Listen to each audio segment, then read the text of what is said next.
Bienvenue à toutes et à tous en ce dimanche 15 octobre où nous nous retrouvons pour célébrer le Seigneur. C'est un culte un peu spécial puisqu'il sera suivi d'une soupe bienfaisante. Nous prions. Ô Dieu, toi qui es notre Père, tu es présent au milieu de nous. Tu es le vivant dans nos vies.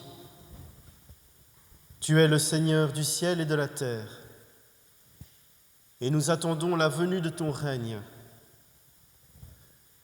Donne-nous ce matin de t'accueillir, de t'entendre, de te chercher, de te comprendre, de te prier et de te louer. Nous te présentons ce temps de culte, que ton esprit le préside, que ta parole l'éclaire, que ton évangile le nourrisse. Amen. Et nous chantons ensemble à la page 252, le cantique 21-19, Seigneur, nous arrivons.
Louange à Dieu, le Tout-Puissant, souverain suprême.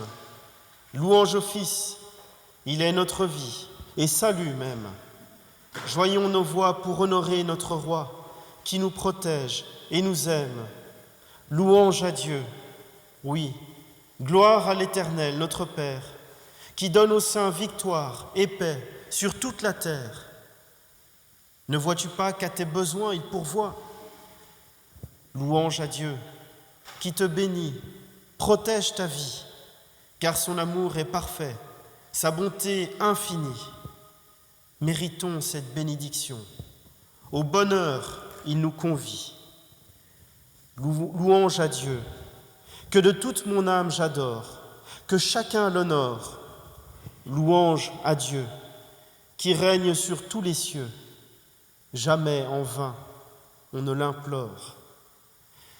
Nous nous levons et nous louons le Seigneur en chantant ensemble le cantique 12-01, « Je louerai l'Éternel » à la page 170, les strophes 1, 2, 4 et 5.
Nous restons debout pour la confession de foi.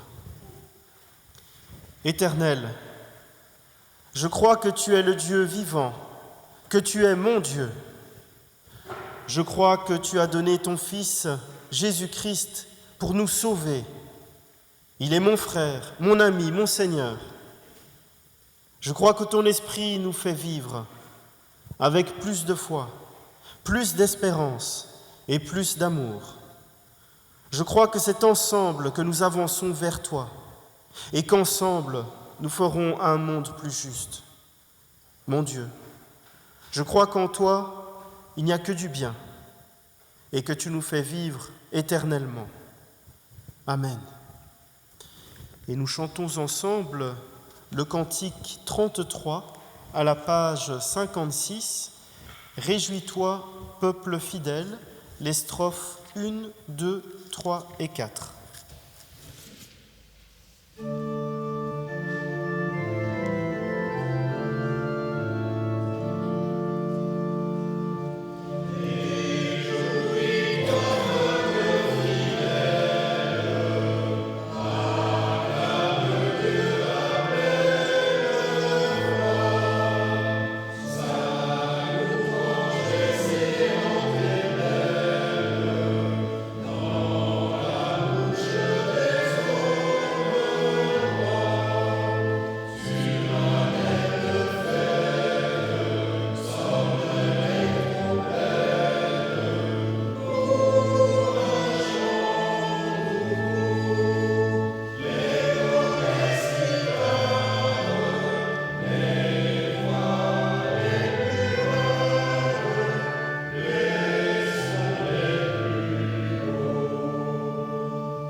Voici les 10 paroles qui nous ont été données pour vivre. Je suis l'Éternel, ton Dieu, qui t'a libéré de l'esclavage. Tu n'auras pas d'autre Dieu devant ma face. Tu ne te feras pas d'image pour te prosterner devant elles et pour les servir, car je suis l'Éternel, ton Dieu. Tu ne prendras pas en vain le nom de l'Éternel, ton Dieu. Souviens-toi du jour du repos pour le sanctifier. Honore ton père et ta mère. Tu ne tueras point. Tu ne feras pas d'adultère. Tu ne feras pas de vol. Tu ne diras pas de mensonge contre ton prochain. Tu ne convoiteras rien de ce qui appartient à ton prochain. Et voici comment le Christ a résumé toute la loi. Tu aimeras le Seigneur ton Dieu de tout ton cœur, de toute ton âme, de toute ta force et de toute ton intelligence. C'est là le premier et le grand commandement. Et voici le second, qui lui est semblable. Tu aimeras ton prochain comme toi-même. Aucun commandement n'est plus grand que ces deux-là. Je vous invite à la prière. Devant cet idéal élevé de l'amour, nous nous tournons vers Dieu pour lui demander son pardon et son aide. Demandons-le lui en suivant du cœur le psaume 38. Éternel, corrige-moi et reprends-moi. Oui, mes péchés me submergent, leur poids trop pesant m'écrase. C'est là le prix de ma folie. Brisé, écrasé, à bout de force, mon cœur gronde et rugit. Seigneur, tout mon désir est devant toi, et rien de ma plainte ne t'échappe. Le cœur me bat, ma force m'abandonne, et même la lumière de mes yeux.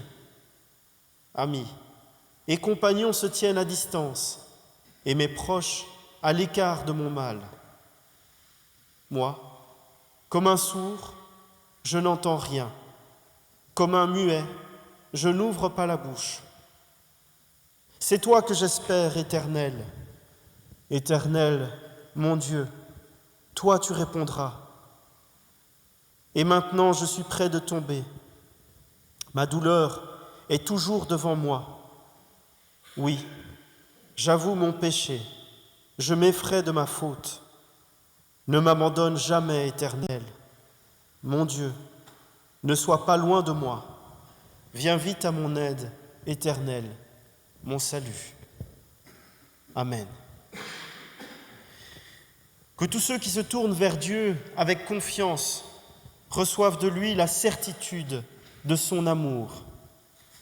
Dieu est amour, nous dit l'apôtre Jean. L'amour de Dieu a été manifesté envers nous, en ce que Dieu a envoyé son Fils unique dans le monde, afin que nous ayons la vie par lui. Et cet amour consiste non pas en ce que nous avons aimé Dieu, mais en ce qu'il nous a aimés et qu'il a envoyé son Fils comme pardon pour nos péchés. Nous avons vraiment vu et nous attestons que le Père a envoyé le Fils comme sauveur du monde. Nous avons connu l'amour que Dieu a pour nous et nous y avons cru. Dieu est amour. Celui qui demeure dans l'amour demeure en Dieu et Dieu demeure en lui éternellement.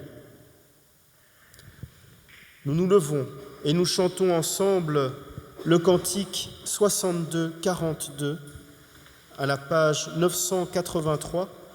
Nous le chantons 2 fois. Saint, Saint, Saint.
Nous prions. Ô Dieu, nous te demandons que ta sagesse nous soit accordée ce matin par la lecture de la Bible. Nous te le demandons au nom de Jésus le Christ, vivant et ressuscité. Amen. Et nous avons comme lecture du jour Ésaïe 25, les versets 6 à la première partie du verset 10, et comme deuxième lecture, Matthieu 22, les versets 1 à 14. Deux passages où il est question de festin, de noces.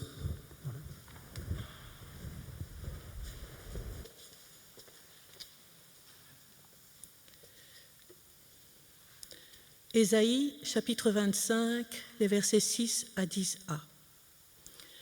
L'Éternel des armées prépare à tous les peuples sur cette montagne un festin de mets succulents, un festin de vins vieux, des mets succulents pleins de moelle, des vins vieux clarifiés.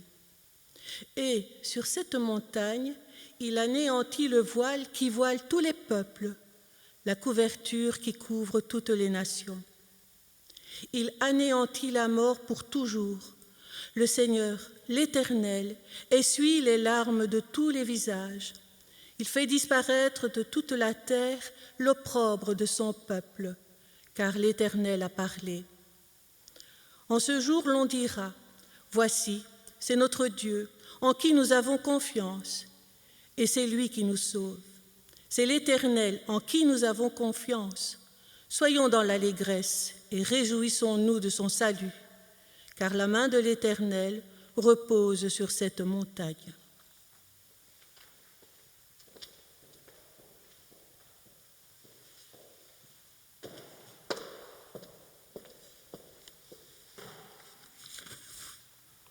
Nous lirons maintenant dans Matthieu, chapitre 22, les versets 1 à 14. Jésus, prenant la parole, leur parla de nouveau en parabole, et il dit : « Le royaume des cieux est semblable à un roi qui fit des noces pour son fils. Il envoya ses serviteurs appeler ceux qui étaient invités aux noces, mais ils ne voulurent pas venir. Il envoya encore d'autres serviteurs en disant : « Dites aux conviés, voici, j'ai préparé mon festin, mes bœufs et mes bêtes grasses sont tués, tout est prêt, venez aux noces. » Mais sans s'inquiéter de l'invitation, ils s'en allèrent, celui-ci à son champ, celui-là à son trafic. Et les autres se saisirent des serviteurs, les outragèrent et les tuèrent. Le roi fut irrité, il envoya ses troupes, fit périr ses meurtriers et brûla leur ville. Alors il dit à ses serviteurs : « Les noces sont prêtes, mais les conviés n'en étaient pas dignes. Allez donc dans les carrefours et appelez aux noces tous ceux que vous trouverez. » Ses serviteurs allèrent dans les chemins, rassemblèrent tous ceux qu'ils trouvèrent, méchants et bons, et la salle des noces fut pleine de convives. Le roi entra pour voir ceux qui étaient à table, et il aperçut là un homme qui n'avait pas revêtu un habit de noces. Il lui dit : « Mon ami, comment es-tu entré ici sans avoir un habit de noces ?» Cet homme eut la bouche fermée. Alors le roi dit aux serviteurs : « Liez-lui les mains et les pieds et jetez-le dans les ténèbres du dehors, où il y aura des pleurs et des grincements de dents, car il y a beaucoup d'appelés, mais peu d'élus. » La parabole des noces royales de Matthieu 22 peut être comprise à la lumière de l'histoire du peuple élu.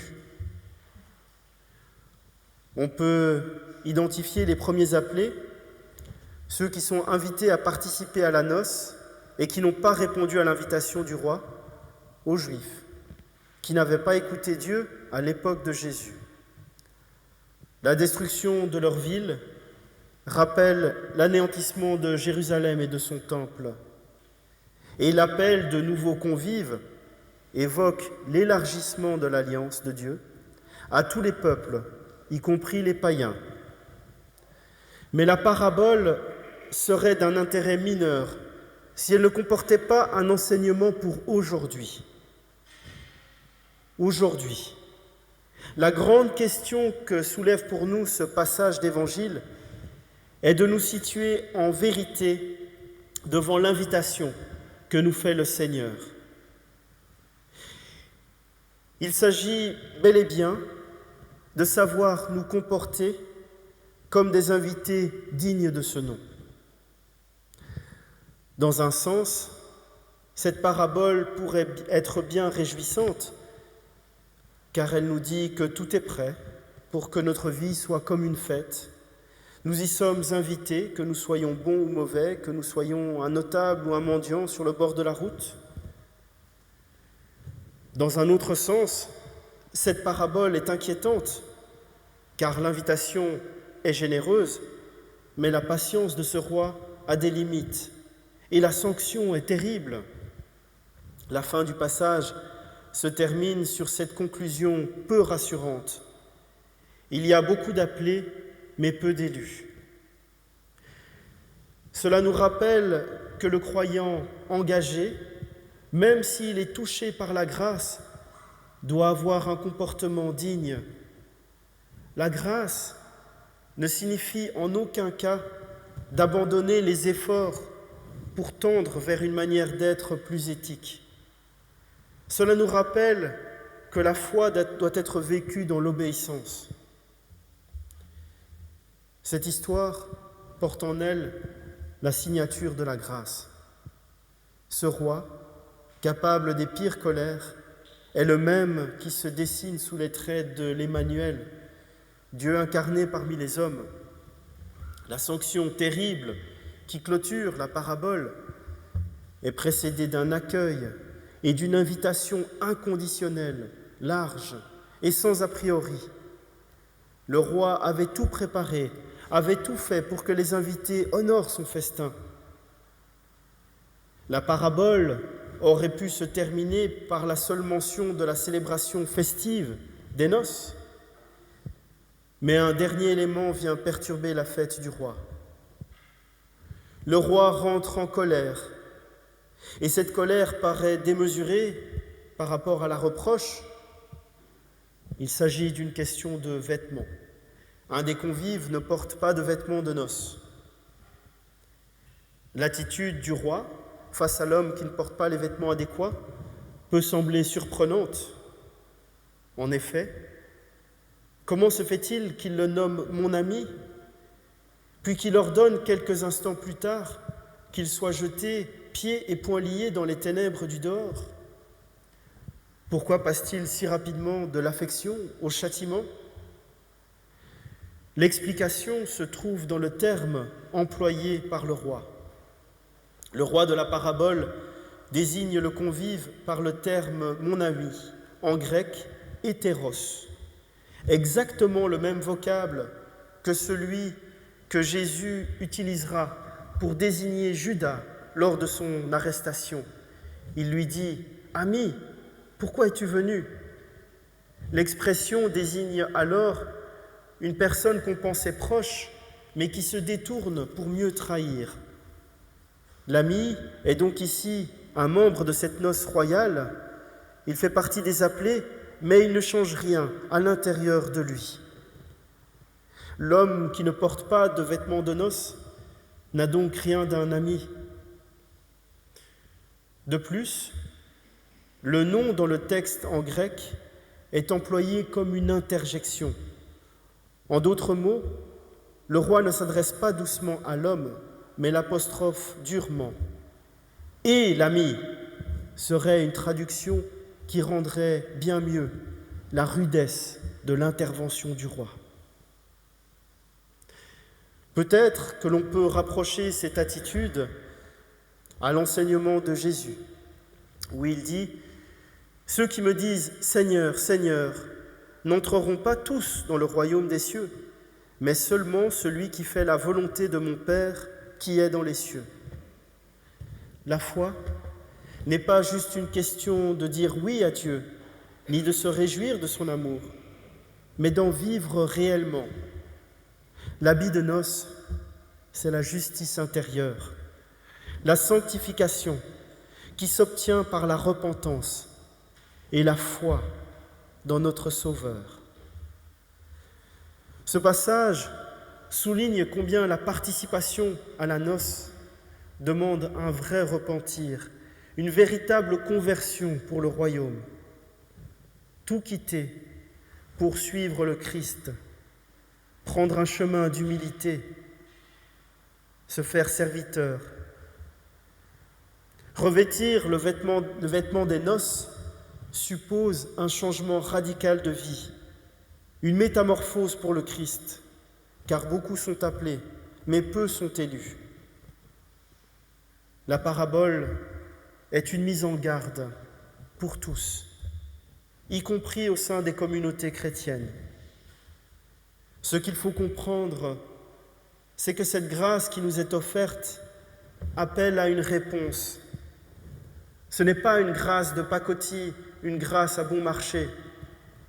En réponse de cette grâce, l'homme doit se revêtir d'un habit de noces, d'un habit de responsabilité, d'un habit d'engagement.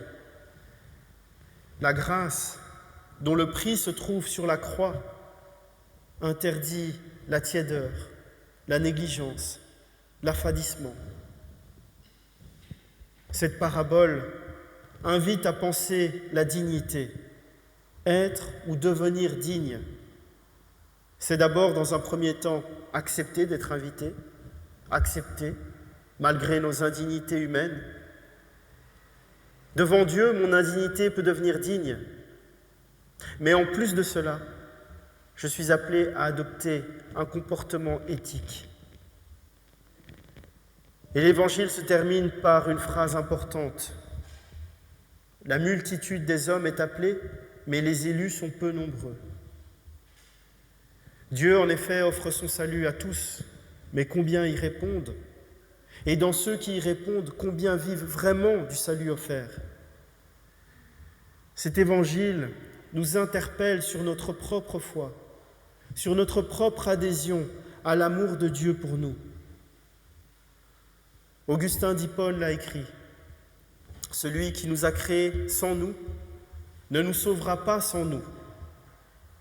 C'est en nous-mêmes, dans la perception que nous avons de notre manque, que peut surgir notre capacité à nous ouvrir, à accueillir l'invitation, non seulement à l'accueillir, mais aussi à en devenir digne. Comme les convives qui sont admis à la fête, nous sommes gracieusement invités à participer à un événement heureux qui dépasse démesurément ce que notre modeste condition humaine pourrait nous permettre d'espérer. Et nous y sommes tous invités, que l'on soit bon ou mauvais. Ce qui compte, ce n'est pas notre nature, mais le rôle que nous acceptons d'endosser.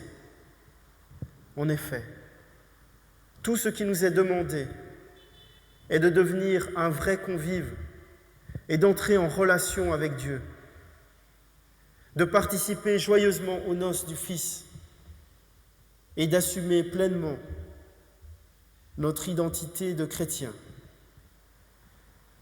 Aujourd'hui, plusieurs personnes pourraient se dire qu'elles veulent bien avoir de temps en temps une petite pratique, mais qu'elles ne désirent pas entrer dans une relation personnelle avec Dieu. D'autres pourraient se dire qu'elles accueillent le salut offert par Dieu et s'en réjouissent, en se disant que de toute façon, tous seront sauvés, donc cela ne sert à rien de changer intérieurement. Mais la parabole des noces royales est dure. Oui, elle est dure, car elle nous informe que malheureusement, ces personnes s'exposent à être durement rejetées. Contrairement aux appelés et à l'homme de la parabole, il faut être digne de cet appel, entrer en relation avec Dieu. et endosser pleinement la dignité d'enfant de Dieu qui nous est gracieusement offerte. Amen.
Vient maintenant le moment de la prière d'offrande. Pour rappel, il y a des troncs à l'entrée et tout à chacun peut laisser une offrande avant ou après le culte.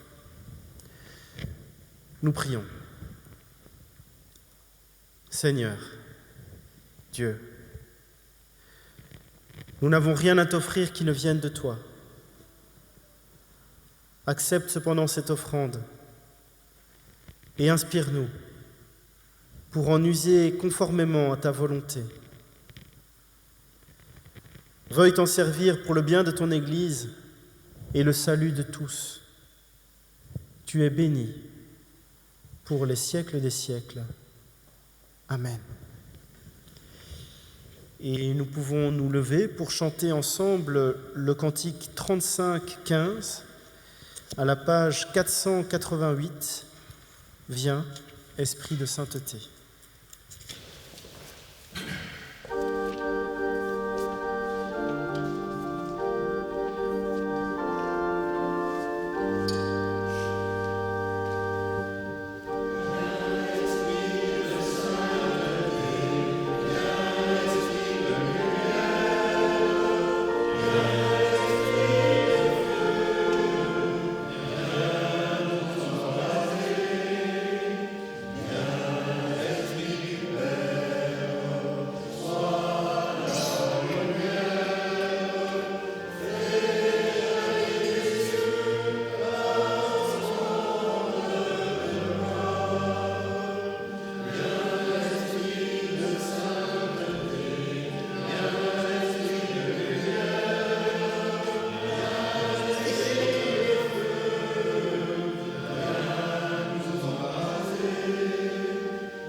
tournons nos cœurs vers le Seigneur.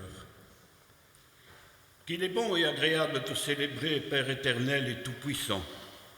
C'est pourquoi nous nous joignons avec la multitude de ton peuple, de tout temps et de tout lieu, pour t'offrir nos louanges.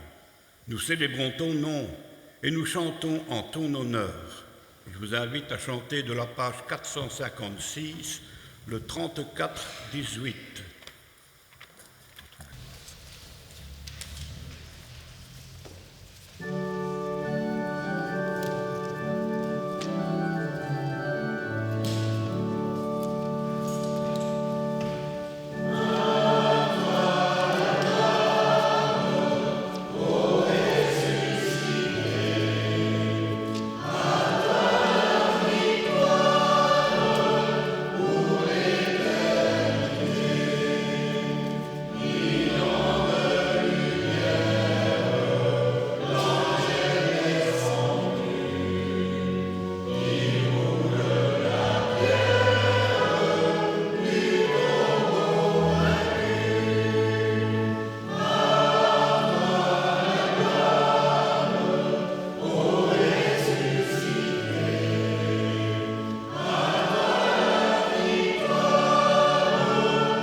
La Sainte Seine nous rappelle que Jésus a laissé ce signe lors du dernier repas de la Pâque pris avec ses disciples. L'heure étant venue, il se mit à table et les apôtres avec lui.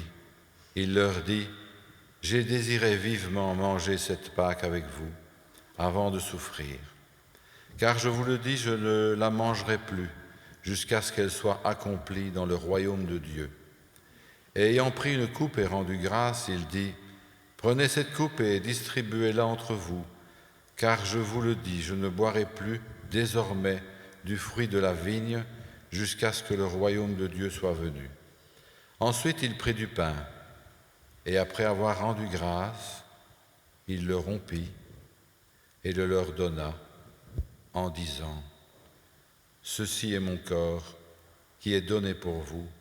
Faites ceci en mémoire de moi. » Il prit de même la coupe après le souper et la leur donna, en disant : « Cette coupe est la nouvelle alliance en mon sang qui est répandue pour vous. » Nous prions.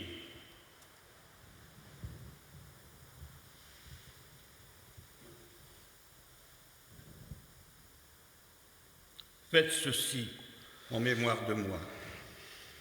Voilà pourquoi, Seigneur Dieu, conformément à l'ordre de ton Fils, nous avons dressé cette table. et pour qu'il nous soit donné de communier vraiment à ce repas signifie à la vie même de ton Fils, nous te supplions de nous envoyer l'Esprit Saint. Qu'il vienne, Seigneur, et fortifie notre foi. Qu'il vienne, Seigneur, et réjouisse notre cœur. Donne-nous ton esprit, Dieu très bon, et fais de ce simple pain et de ce modeste vin la vie même de Jésus-Christ. Qu'elle donne vie à nos vies et pénètre en nous transformant à son image, en nous faisant participer à son œuvre, pratiquant l'austérité du cœur. Amen. Nous sommes conviés à un festin. Heureux celui qui mangera dans le royaume de Dieu. Venez, car tout est prêt. Nous pouvons former un grand cercle autour de la table de communion. Le pain que nous rompons est communion au corps de notre Seigneur Jésus-Christ. La coupe de bénédiction pour laquelle nous rendons grâce est communion au sang de notre Seigneur Jésus-Christ, sang versé pour nous.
Dieu Tout-Puissant, nous te bénissons d'avoir renouvelé nos forces et d'avoir affermi notre foi.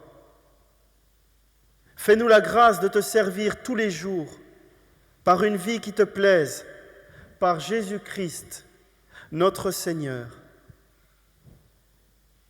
Dieu Tout-Puissant, tu es près de tous ceux qui t'invoquent. Accueille nos requêtes et nos intercessions. Dieu de miséricorde, dont la bonté est sans limite, sois auprès des pauvres et des affligés. Et nous avons une pensée particulière pour toutes les victimes des massacres en Israël et à Gaza. Dieu Tout-Puissant,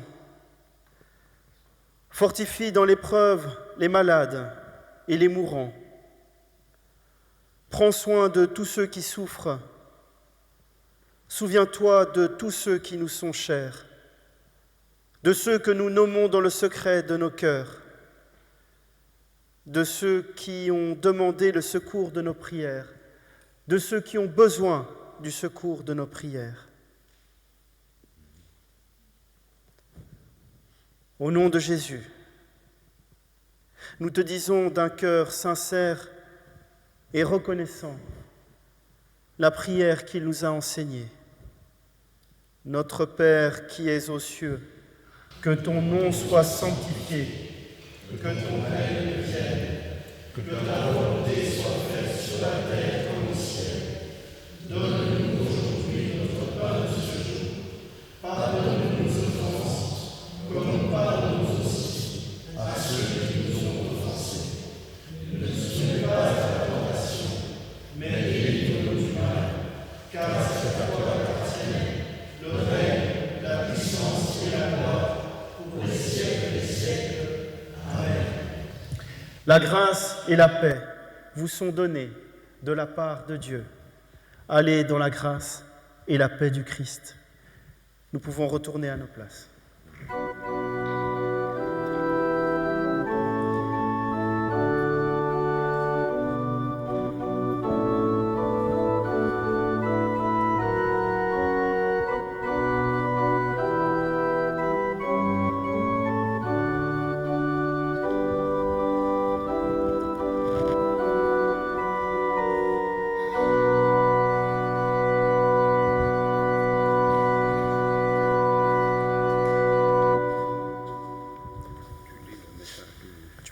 Je le fais maintenant, il n'y a pas de souci. Je le fais maintenant.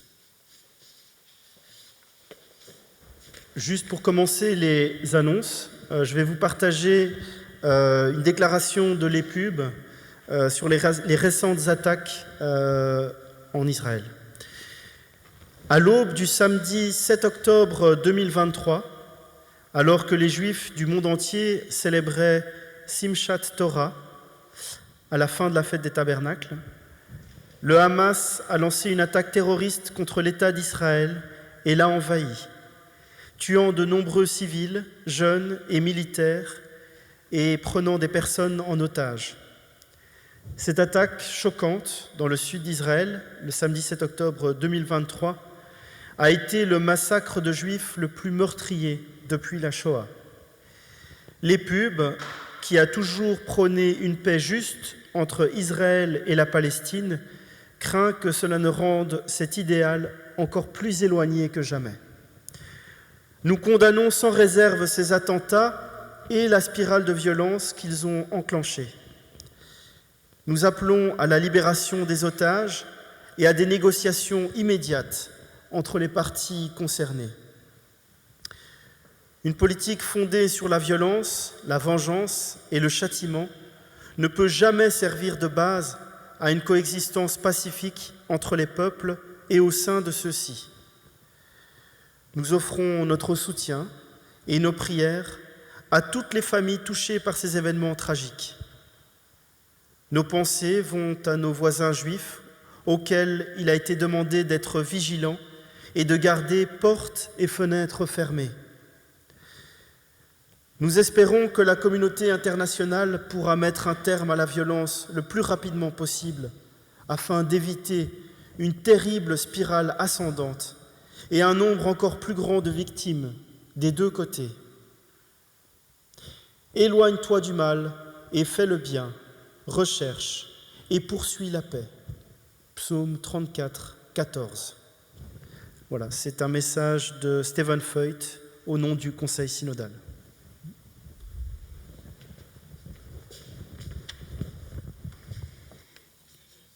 Nous allons passer maintenant aux annonces. Je signale qu'il y a du café pour tout le monde après le culte Même ceux qui ne participent pas à la soupe bienfaisante sont les bienvenus au café. Les troncs du 8 octobre, dans le tronc central, il y avait 260 €. Dans le tronc pour la diaconie, 31 €. Le second tronc de ce jour est destiné à l'action pastorale. Le consistoire se réunira en séance extraordinaire le 27 octobre pour l'étude des documents synodaux. Il se réunira en consistoire ordinaire le vendredi 24 novembre, toujours à 9h30. La prochaine réunion de prière œcuménique, si j'ai bien calculé, se déroulerait le vendredi 3 novembre. Non? Oui, ben voilà, c'est ça, j'ai encore... Donc au mois d'octobre. 14h, oui. Donc après ce culte, il y aura bien sûr notre soupe bienfaisante préparée par la diaconie. Le mardi 17 octobre à 19h, sur le parvis de l'hôtel de ville ou dans la salle à l'art, ce sera en fonction du temps, je suppose, on n'a pas d'autres précisions, réunion œcuménique à l'occasion de la journée mondiale du refus de la misère. Le 21 octobre, il y aura une assemblée de district au matin, à Quen, au temple, de 9 à 12 heures. Et ce même 21 octobre, concert de la chorale Ictus à Frameries à 19h30. La chorale Ictus, vous la connaissez, elle a presté pendant l'installation de notre pasteur et aussi au rassemblement régional. Le dimanche 29 octobre à 10h30, culte de la Réformation en Paul I au temple de Boussu.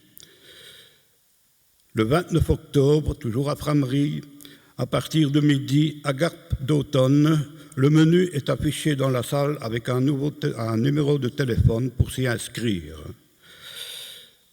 Il y a beaucoup d'informations sur les panneaux dans la salle. D'ailleurs, vous trouverez là aussi une liste pour vous inscrire pour les calendriers. Notre pain quotidien, la bonne semence et autres. Date limite le 18 novembre. Et Martine vend des post-it pour l'opération CAP 48 encore. Donc, celui qui veut participer à cette opération, ce sont des post-it, peuvent s'adresser à Martine après le culte, pendant le café et pendant la soupe bienfaisante. J'arrête là mes annonces. Juste pour la soupe bienfaisante, il y a eu 2 désistements. Donc si quelqu'un n'a pas eu le temps de s'inscrire, enfin ne s'est pas inscrit, qu'elle sache qu'elle est la bienvenue ou il est la bienvenue. Donc voilà. Alors maintenant, nous pouvons nous lever pour l'exhortation et la bénédiction.